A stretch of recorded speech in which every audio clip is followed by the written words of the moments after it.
Hola, ¿cómo están mis queridos hermanos? Muy buenas tardes. Bienvenido a su cursillo de Formando Predicadores. En esta ocasión vamos a ver el segundo capítulo, que trata de el esquema de una buena predicación. El esquema de una buena predicación, comparándolo como el plan de vuelo que venimos viendo, equivale a el mapa o orientación de vuelo. Un piloto, para poder volar, para poder cursar el avión en los cielos, tiene que tener un mapa, una dirección, una guía. Y de esto se trata el esquema. Si no tenemos previsto o definido el objetivo que se intenta trazar, el avión, igual que el piloto, si no tiene un mapa de vuelo, no va a poder llegar a su destino. Por eso es que quiero empezar dándole primero la salutación a nuestro Padre Celestial y a nuestra Santísima Virgen María, para que nos ayuden a discernir junto al Espíritu Santo estas enseñanzas. Nos ponemos en presencia del Señor y decimos: Padre nuestro que estás en el cielo, santificado sea tu nombre. Venga a nosotros tu reino, hágase nuestra voluntad como la tierra en el cielo. Danos hoy nuestro pan de cada día. Perdona nuestras ofensas, como también nosotros perdonamos a los que nos ofenden. No nos dejes caer en tentación, líbranos del mal. Amén. Dios te salve María, llena eres de gracia, el Señor es contigo. Bendita eres entre todas las mujeres y bendito es el fruto de tu vientre Jesús. Santa María, Madre de Dios, ruega por nosotros los pecadores, ahora y en la hora de nuestra muerte. Amén. Invocamos la presencia del Espíritu Santo para que nos pueda dar discernimiento. Ven Espíritu Santo, llena los corazones de tus fieles, enciende en ellos el fuego de tu amor. Envía Señor tu Espíritu y todo será creado, y renovarás la paz de la tierra. Oh Dios, que has instruido los corazones de tus fieles con la luz del Espíritu Santo, concédenos que sintamos rectamente con el mismo Espíritu y gocemos siempre de tu divino consuelo. Por Jesucristo nuestro Señor. Amén. Y esta enseñanza la vamos a empezar en el nombre del Padre, del Hijo, del Espíritu Santo. Amén.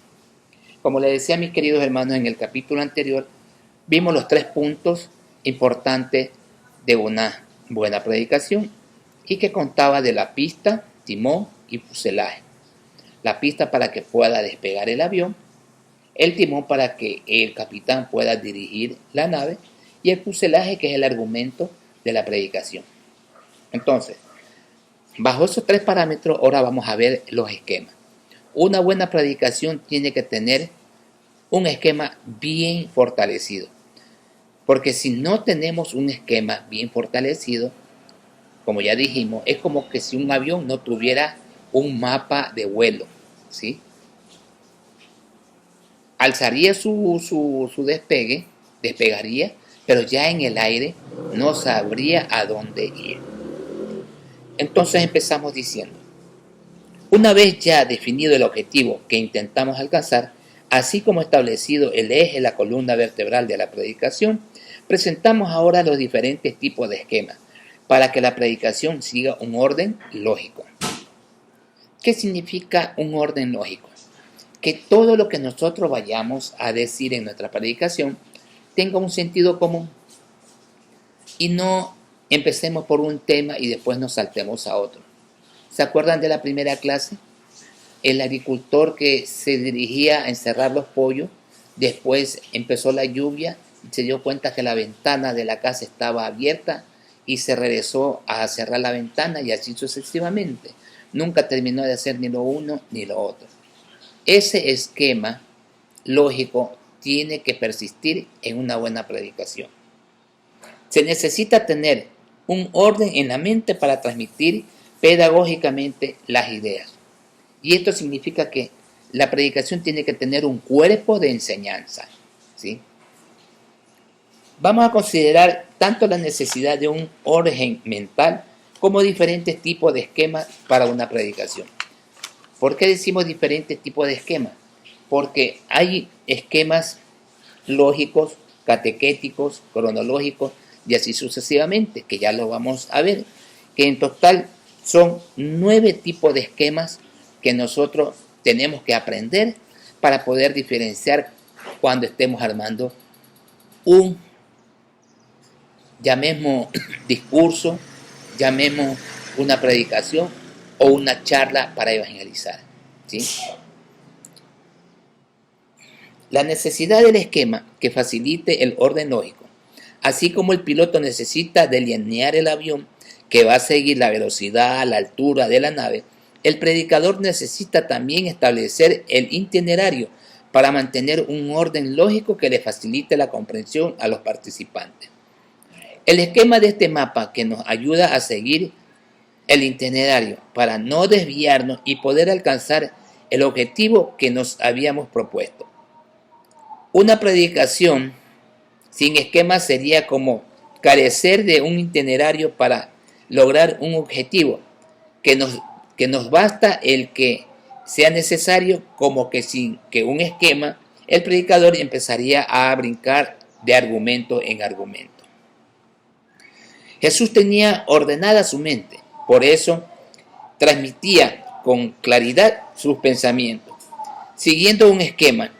Por eso los evangelistas recordaban su discurso y parábola, porque el planteamiento y el delineamiento que planteaba nuestro Señor Jesús tenía un orden, ¿sí?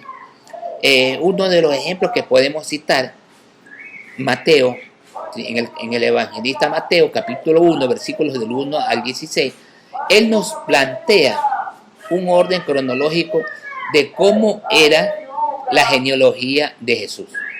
Si tomamos como referente este texto bíblico, es lo más referente a que nos enseñen a cómo diferenciar el orden lógico y cronológico, ¿sí? Porque al hablar de tiempo estamos hablando de cronología y al hablar de orden estamos hablando de una lógica de orden, ¿sí?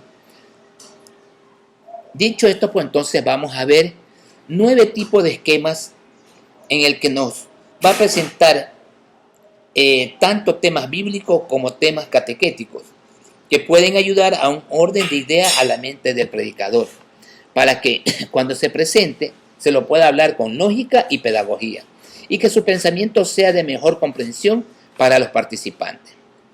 Pues así tenemos en el primer esquema, ¿sí? Vamos a ver un esquema lógico. Primero, partimos desde ese argumento. Sigue la lógica del proceso mental. La predicación bíblica, por decirle en el pasaje de la curación de Bartimeo, se puede esquematizar en 3 partes, ¿sí? Escuchar para creer, creer para ver y ver para seguir. 3 puntos fundamentales que tiene ese esquema lógico. Escuchar para creer, creer para ver y ver para seguir. Si Bartimeo no hubiera escuchado, ¿sí?, no hubiese creído. Y si Bartimeo no hubiese creído, no lo hubiera seguido a Jesús. Entonces, eso es un esquema lógico, ¿sí? En la predicación catequética, la figura de María, de la de Marilius Cultus de Juan Pablo VI, quien tiene un esquema lógico que dice María Virgen, María Esposa, María Madre. No podemos hablar de María Esposa sin haber primero conocido María Virgen. No podemos hablar de María Madre sin haber conocido primero María Esposa. Podemos nosotros hablar de que María tuvo un hijo, pero tenemos que tener la necesidad de saber en qué forma lo tuvo, con quién lo tuvo y en dónde lo tuvo. Un procedimiento lógico para poder seguir nuestra secuencia, ¿sí? Es obvio y lógico que para ser madre primero tuvo que haber sido esposa y primero tuvo que haber sido virgen, ¿sí? Ante esa necesidad ante esa necesidad del orden lógico, para poder catequizar, entonces nosotros primero tenemos que, antes de hablar de María Madre, primero tenemos que dar a conocer el proceso de María Virgen. En el segundo esquema, que es el cronológico, ¿sí? En un orden cronológico, vamos a seguir con el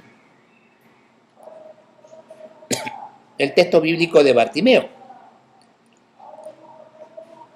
Antes de Cristo, ¿quién era Bartimeo? Era un mendigo, era un ciego que estaba sentado en la orilla del camino.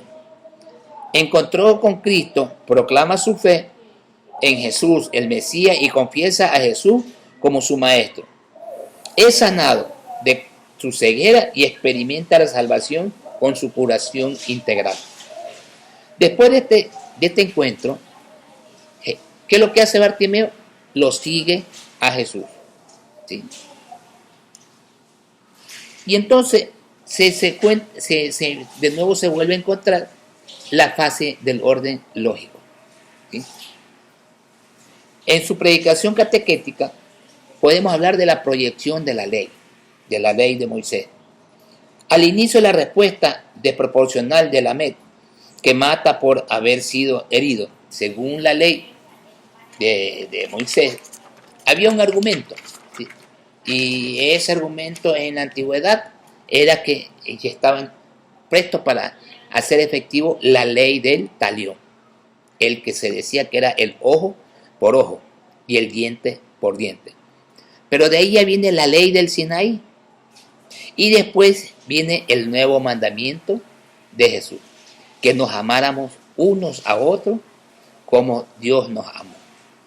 Secuencia lógica. La primera ley de Moisés encarnaba en los preceptos la ley del talión. De ahí vino la ley del Sinaí, ¿sí? Que era de amar al prójimo. Y pues en su tercer parámetro, que es la de que ya Jesús nos dictamina y nos deja un nuevo mandamiento, que es la ley de Jesús. Ámense como yo los he amado. En el tercer orden, en el tercer esquema, tenemos la de los protagonistas. Resaltar en una predicación el esquema de los protagonistas. Si en la charla hay varias personas o personajes que intervienen, hay que darles el orden, tanto cronológico como lógico, para que vayan teniendo validez y la charla vaya teniendo cuerpo. Por eso se llama el cuerpo de la enseñanza. ¿Sí? Sigamos con Bartimeo. Aparte de Jesús y Bartimeo, existían dos grupos adicionales, diferentes, que seguían a Jesús y la multitud y los discípulos que estaban en contrapuesta. Quienes le decían a Jesús se habían interesado en su caso y le decían a Bartimeo: ánimo, ánimo, levántate que Jesús te llama. ¿Sí? Dos grupos. Bartimeo cogía y gritaba, y el otro grupo que lo quería hacer callar a Bartimeo. Entonces, por ahí ya llevamos el esquema de los protagonistas, ir enumerando de el principal al no principal, del más importante al menos importante, ¿sí? Según sea el papel que desarrollen dentro del texto bíblico. En el esquema pedagógico, ¿sí? O de pronto, como decimos nosotros en otro texto bíblico, para emprender un poquito más la enseñanza, tenemos en la parábola del trigo y la cizaña, encontramos diferentes personajes que no debemos confundir, ¿sí? Para quien no tiene bien colocado y bien definido cuál era la parábola del trigo y la cizaña, lo podemos encontrar en el Evangelio de Mateo, capítulo 13, versículos del 24 al 43. ¿Sí? Les repito, Mateo, capítulo 13, versículos del 24 al 43. La parábola del trigo y la cizaña, ¿sí? Si analizamos las actitudes de cada uno, podría convertirse en un esquema más bien también de predicación. Por ejemplo, tenemos al dueño del campo, que él había sembrado una buena semilla. Tenemos a los enemigos de la siembra, de quien había sembrado la cizaña. Tenemos a los jornaleros que estaban trabajando en el campo, pero que se habían dormido y le dieron paso a que los bandidos sembraran la cizaña. Y tenemos a los angustiados siervos que quieren hacer que prenderle fuego a la cizaña, pero sabiendo que si se prendía fuego, también corría riesgo que el trigo se quemara. Entonces, aquí tenemos diferentes tipos de personajes que también hay que saberlos diferenciar, ¿sí? Para poder darle una buena lectura y comprensión. Y por último, los segadores, que en el tiempo oportuno habrían de ir a la cosecha. ¿Sí? Estos son los distintos a los otros dos grupos anteriores, pues que los segadores ni se duermen ni se angustian. Ellos solamente están esperando el tiempo de la cosecha. ¿Sí? En un cuarto esquema tenemos un esquema trinitario. Siempre nosotros en la Biblia hablamos de Dios Padre, Dios Hijo, Dios Espíritu Santo. Siempre estamos hablando de estas tres personas, ¿sí? Indistintamente. Pero muchos confunden y piensan que estas tres personas son individuales, que Jesús no tiene nada que ver con Dios, simplemente por ser el hecho el Hijo, pero que no se ratifica que Jesús sea Dios, ¿sí? Muchos dicen que el Espíritu Santo tampoco se lo puede considerar como una deidad, ¿sí? Entonces, nosotros, la Iglesia Católica, consideramos a un Dios trino. Y ese Dios trino está conformado en las tres personas. Dios Padre, Dios Hijo, Dios Espíritu Santo, ¿sí? Entonces, para poder enfocar una buena visión sobre este esquema trinitario, tomamos como guía la lección de la Trinidad. ¿Sí? En este caso, pues, utilizarlo en una predicación bíblica, podemos escoger el libro de los Efesios, carta a los Efesios, capítulo 1, en sus versículos del 1 al 14. ¿Sí? Un buen texto bíblico donde nos va a mencionar estos tres grandes personajes. Estas tres personas, pero que en la realidad son uno solo. Consideramos el papel de Dios Padre, que nos ha bendecido en Cristo, eligiéndonos ser santo, inmaculado e hijos adoptivos. En el papel de Jesús, Dios, o sea, Dios Hijo, que en Él tenemos la redención y el perdón de los pecados mediante su sangre redentora. Y en el papel de Dios Espíritu Santo, que fuimos sellados por el Espíritu Santo prometido, el cual es prenda de nuestra herencia. ¿Por qué decimos que es prenda de nuestra herencia? Porque acuérdense que nuestro Señor Jesucristo le dijo a sus apóstoles: yo me voy, pero no quedarán solos, porque les enviaré, mi Padre les enviará un Espíritu, un Paráclito, que los acompañará. ¿Sí? Entonces, en este caso, se combina el esquema trinitario con el esquema cronológico. ¿Sí ves? Se puede en ese momento darle un ajuste en nuestra predicación, interviniendo no solamente con un esquema, sino podemos intervenir con 3 o 4 esquemas a la vez. Sea cronológico, sea de personaje, sea trinitario. ¿Sí? Vamos a ver qué encontramos en el quinto esquema. En el quinto esquema del ser y del qué hacer, muestra cosas que en una realidad y después que se realizan. ¿Qué significa esto? Por ejemplo, aquí le presentamos lo que pasó en Emaús. ¿Sí? que es palabra de Dios, lámpara, espada, martillo, agua, miel, semilla y alimento, ¿sí?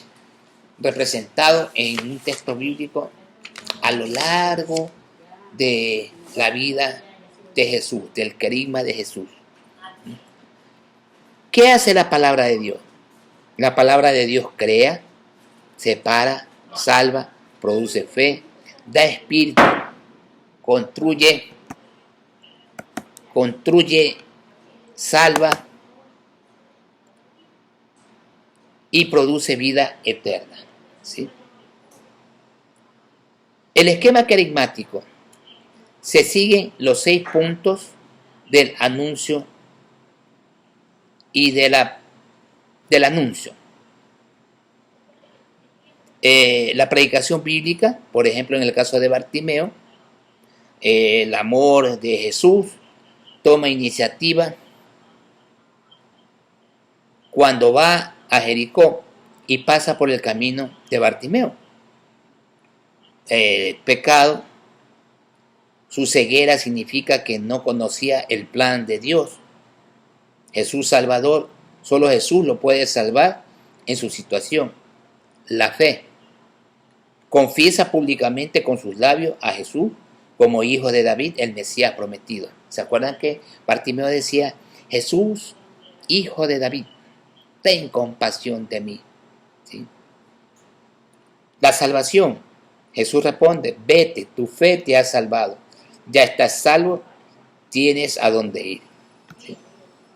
Y por último, el Espíritu Santo, que este punto no es evidente en este texto bíblico, pero podríamos afirmar que su proclamación de Jesús como rabino es obra del Espíritu Santo, quien nos capacita para proclamar a Jesús como Salvador.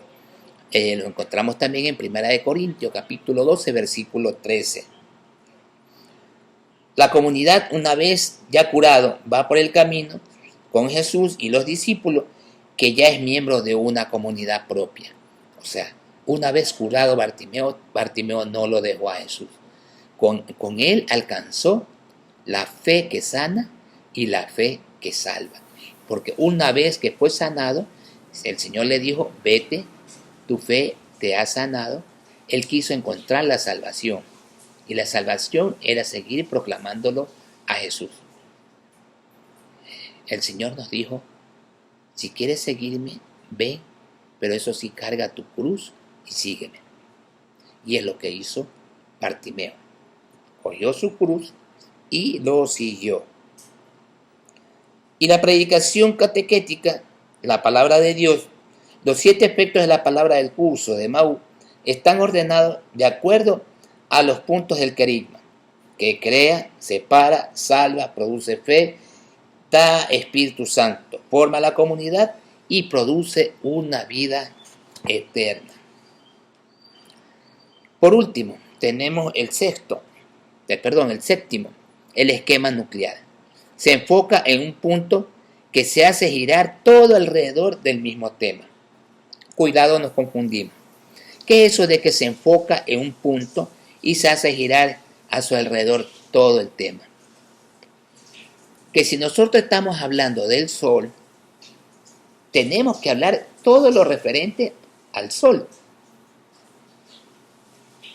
Más práctico. Si estamos hablando de Jesús, de la vida pública de Jesús, tenemos que hablar el tema en lo referente a la vida pública de Jesús. No nos podemos saltar y empezar a hablar de la vida pública de Herodes o de la vida pública de Caifás o Anás. No. Tenemos que centrarnos en la vida pública de Jesús. Buscar el pleno conocimiento y empezar a hablar sobre el tema de la vida pública de Jesús. Y si esto lo llevamos a una predicación bíblica, el núcleo será Bartimeo, cansado y sentado junto al camino. Sentado junto al camino porque no tiene a dónde ir. Su enfermedad principal no era la ceguera, sino su cansancio, ¿sí?, de todo el trayecto de su vida, ¿sí? Grita sentado, está tan cansado de la vida que no tiene ni fuerza para gritar, peor para ponerse de pie. En su momento que él se levanta, da un salto, lo que nunca había hecho en toda su vida. Estaba dedicado a romper con su pasado toda actividad. Tira el manto porque quiere ir deprisa, sin que nada le estorbe. Cuando dice la palabra tira el manto, significa que nosotros nos estamos despojando de nuestros pecados, de nuestra carga, ¿sí? Por correr a la presencia de Jesús. Eso significa tirar el manto. Bartimeo en ese momento sintió la necesidad de desprenderse de todo para no tener peso y poderse parar inmediatamente. Jesús le ordena, va, fue curado en su cansancio y la disolución de su vida. Lo sigue por el camino y ya tiene dónde ir y con quién recorrer el camino. Emprende la marcha y ya no está sentado ahora, sino que camina junto a él. ¿Sí ven, mis queridos hermanos, ese proceso lógico primero, después cronológico y después trinitario? ¿Sí? Vemos en una misma charla 3 esquemas hemos planteado, ¿sí? Un esquema lógico primero, un esquema cronológico después, porque estaba agobiado, sentado, se para, es curado y después lo sigue. Y por último, un trinitario, porque Bartimeo empieza a confesar su fe, cree en Dios, lo ve a Jesús, cree en el Hijo, y el Espíritu le da vida para pararse.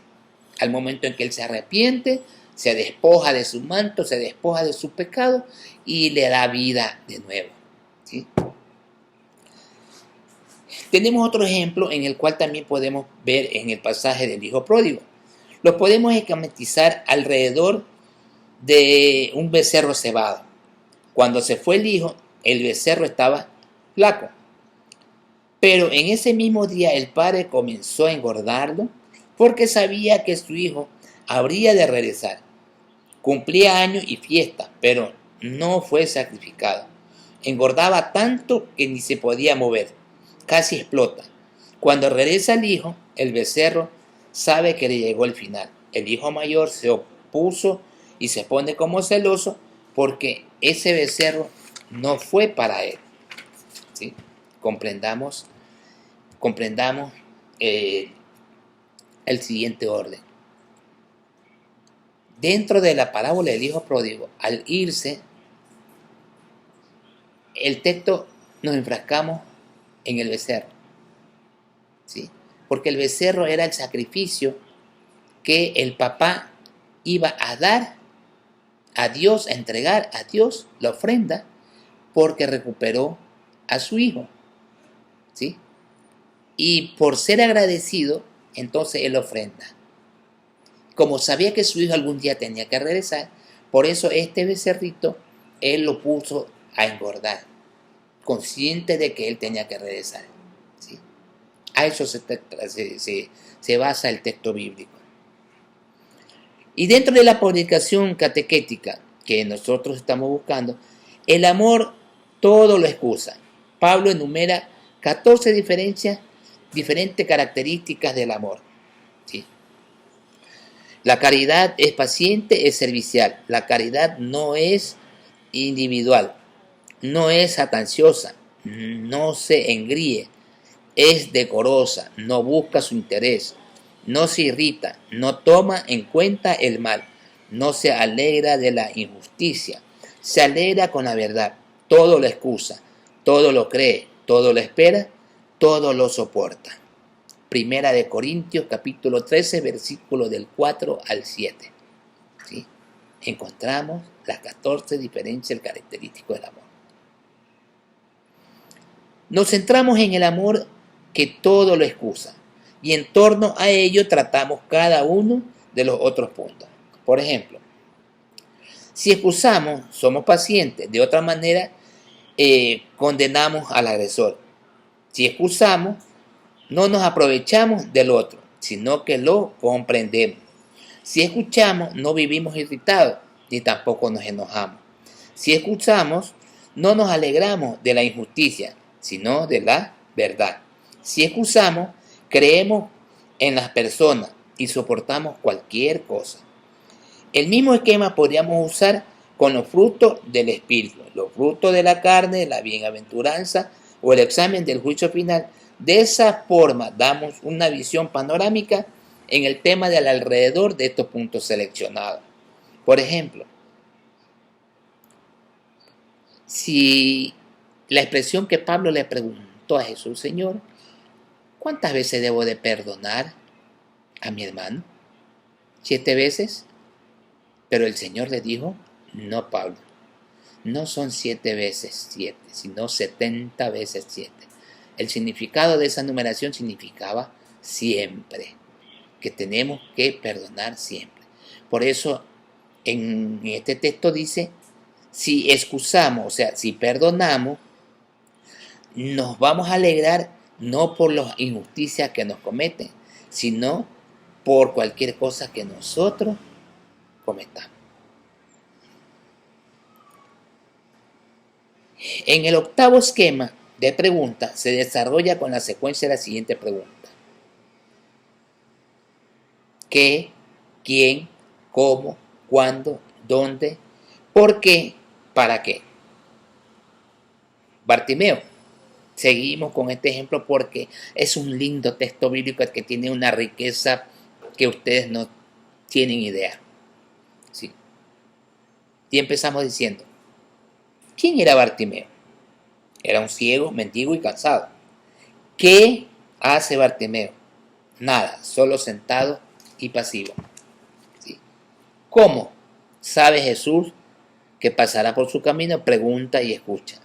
¿Dónde estaba Bartimeo? A la orilla del camino. ¿Por qué grita Bartimeo? Sabe que es la última oportunidad de su vida. ¿Sí? Y que si no era escuchado, hasta ahí llegaba. Y en la predicación catequética de este octavo, la salvación en las cartas a los romanos, siguen las preguntas. ¿Quién salva? Dios, que es Jesucristo. ¿Cómo salva? Por la gracia. ¿Qué debemos hacer para ser salvos? Creer y convertirnos, según Romanos, ¿sí? Según la carta a los romanos. Y en una predicación bíblica del noveno esquema, que ese va a ser un esquema analítico. ¿Por qué le digo analítico? Porque se aplica cuando se quiere analizar un problema dentro del texto bíblico, o sea, la reflexión. ¿Sí? Las enfermedades de Bartimeo, ¿qué síntomas tenía? Que era mendigo y ciego, que estaba cansado frente a la orilla. ¿Cuál era su diagnóstico de la enfermedad? Cansado de la vida, que no quería caminar. El tratamiento terapéutico, Jesús lo llama para que se levante y así camine con él hacia Jerusalén. Ya tenemos una amplia gama de 9 esquemas donde todos, en algunas ocasiones, podremos encontrar otros más acordes con el tema que hemos estado sugiriendo. Pero ciertamente cada uno nos puede ayudar a ordenar el pensamiento de la exposición. La clave para hacer esquemas es que los sostengamos en un orden lógico y pedagógico. Consecuencia, interrelacionamos con los diferentes puntos. Cada punto y cada tema que hemos hablado el día de hoy son temas principales muy puntuales para poder hacer una buena predicación. Porque es como los eslabones de una cadena, ¿sí? Es como los eslabones de una cadena, que si un eslabón no está bien agarrado a la cadena, ¿sí? ¿Qué es lo que hace? Se parte y la cadena se abre. Y al abrirse la cadena se va a perder la secuencia, ¿sí? Se pierde el eslabón y se pierde la secuencia. Bueno, en conclusión, mis queridos hermanos, vamos a hacer un pequeño resumen. El esquema es fundamental para toda predicación, pues nos proporciona un itinerario que nos permite llegar al objetivo de nuestra predicación. De esta forma, el auditorio puede seguir el hilo del discurso y llevar algo concreto para aplicarlo en su vida. El esquema nos permite tener orden en nuestras mentes claridad lógica en la exposición.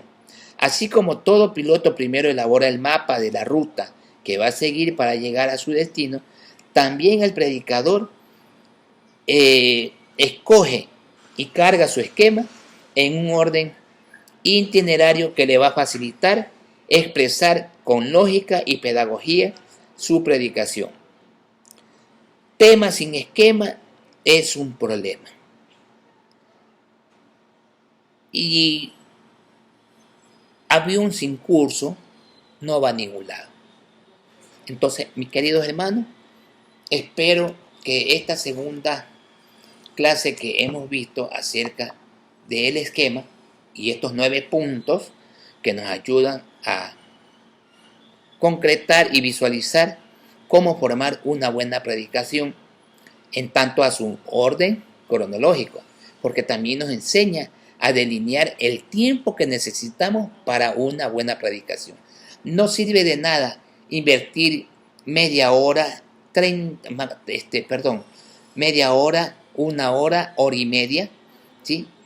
Si no tenemos una buena pronunciación, si no tenemos una buena esquematización, si no tenemos un buen argumento. Al no haber lo segundo, lo primero tampoco va a haber, que sería la pista, el timón y el fuselaje. Vamos a ir formando el avión de esta predicación para que al final nos podamos graduar como un buen capitán, ¿sí? Como un buen predicador, como un buen evangelizador. Porque el que tiene los dones espirituales solo tiene que buscar ese orden lógico en su vida. El Señor ya nos lo dijo bajo la tutela de Pablo en 1 de Corintios capítulo 13 versículo del 2 en adelante. Pablo nos manifiesta: me gustaría que todos hablaran en lengua, pero más me gustaría que profetizaran, que predicaran, que evangelizaran. Y nosotros estamos listos y prestos para ese llamado. Mis queridos hermanos, con el amor en Cristo los dejo.